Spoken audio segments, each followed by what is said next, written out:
manually operated weapon will fire each time the bolt is operated and the trigger is squeezed. It's an effective weapon, but its rate of fire is limited. It can fire only as fast as a man can open and close the bolt. However, the rate of fire can be greatly increased by using the force of the explosion to operate the bolt.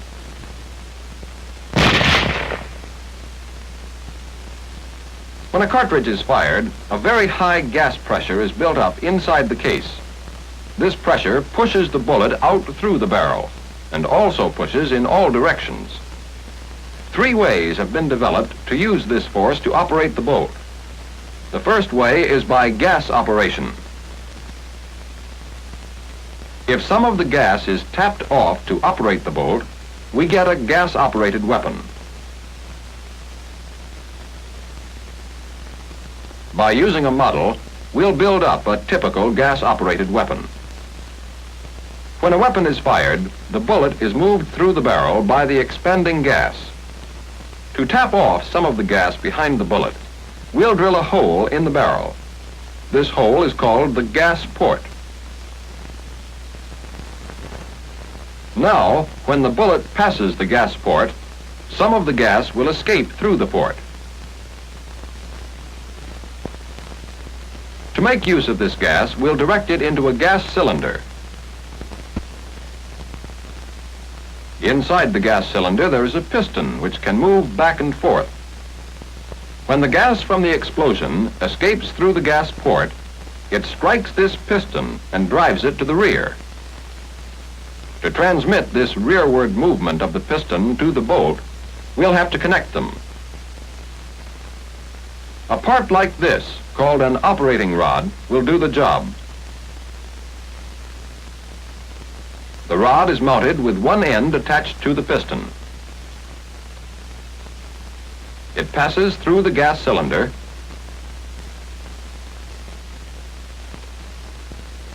and the other end is attached to the bolt. The operating rod has a slot to unlock the bolt.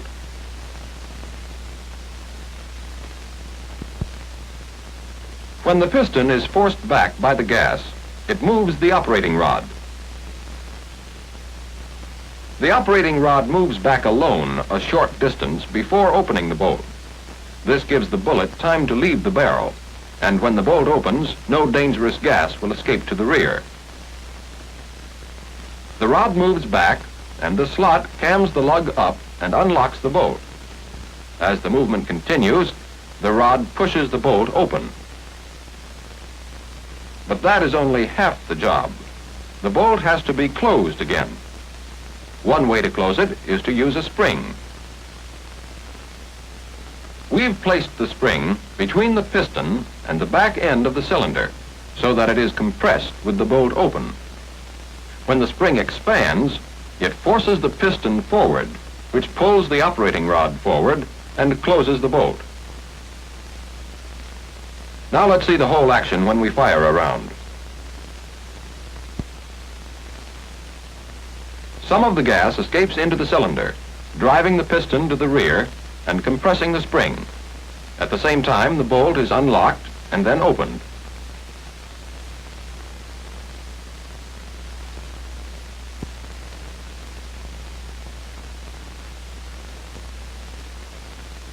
Then the return spring takes over and forces the bolt forward.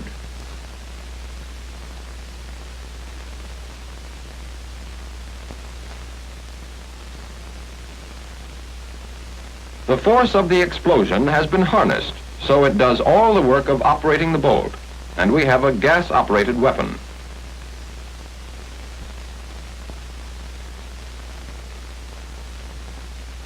Gas-operated weapons, such as the BAR or the M1 rifle, can always be identified by a gas cylinder somewhere under the barrel.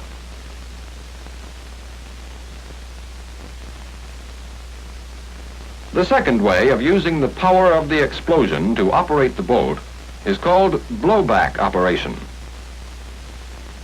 As the expanding gases drive the bullet out through the barrel, they also push the cartridge case back hard against the face of the bolt.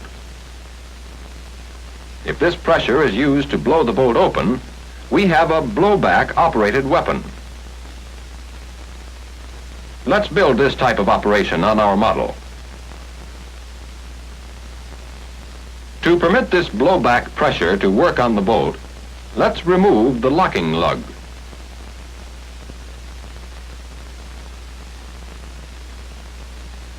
Now we'll have to fill up this notch and install a guide lug on the bolt.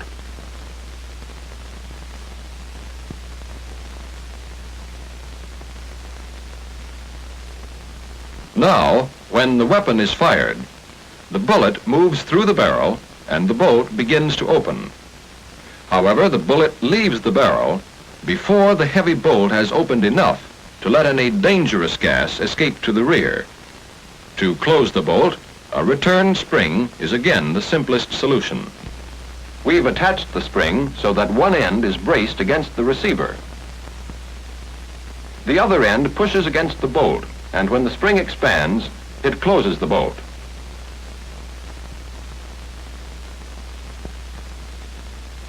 Now, let's see what happens when we fire a round.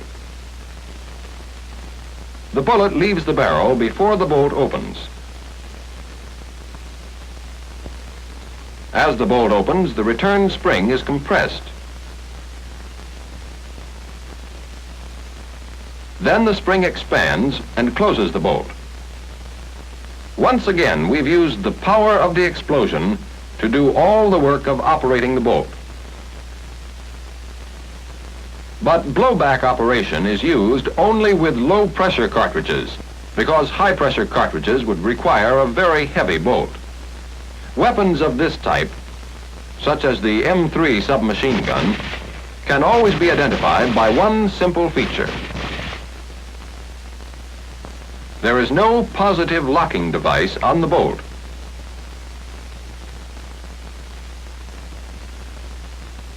The third way of using the gas to operate the bolt is called recoil operation.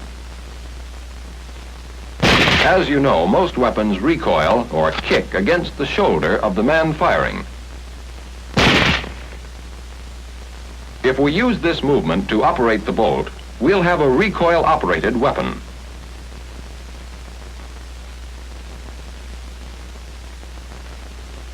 To harness this recoil and put it to work, the weapon is placed inside a stationary housing known as the receiver. The part originally called the receiver now becomes the barrel extension.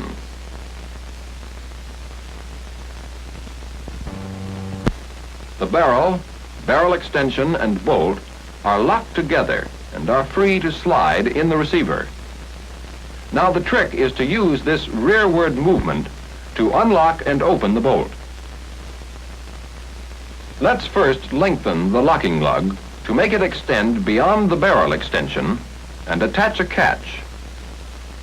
Now, to unlock the bolt, we need some way of pulling this catch down.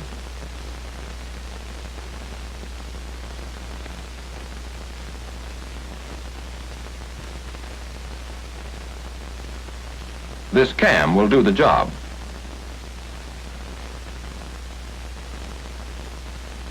It has a camming slot which fits over this lug on the catch. The cam is fastened to the stationary receiver. Now, when a round is fired, recoil sends the barrel extension and bolt to the rear. At the same time, the catch is cammed down and the bolt is unlocked. The barrel extension strikes the receiver, stops, and the bolt continues to the open position. To move the barrel extension and bolt forward, we'll again use a spring. With the bolt open, the spring is compressed. One end pushes against the bolt. The other end is braced against the receiver.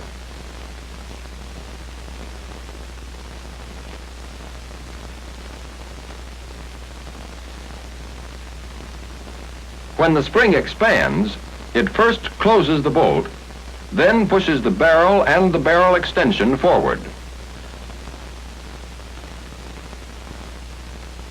Let's watch the action again. As the bullet moves out of the barrel, recoil begins. It drives the barrel and barrel extension back, and the bolt is unlocked. When the barrel extension is stopped, the bolt continues back.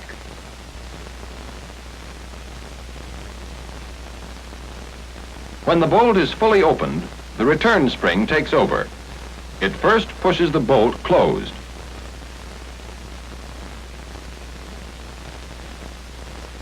Then the catch slides up the slot and locks the bolt.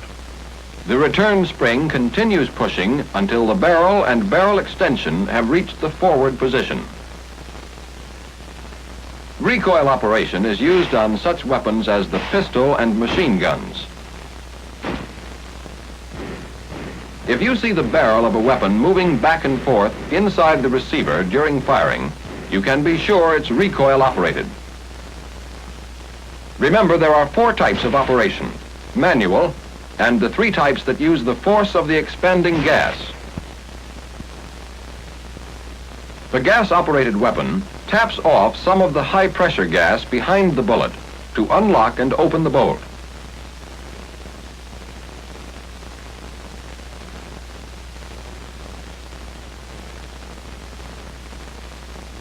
The blowback-operated weapon uses the rearward force of the explosion to open the bolt.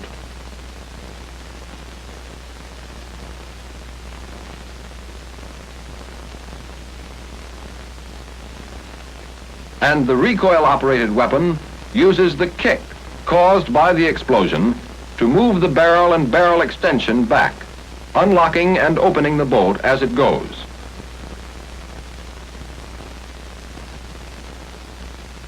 These are the basic principles of types of operation, and here we can see how they are used to give plenty of firepower to small arms weapons.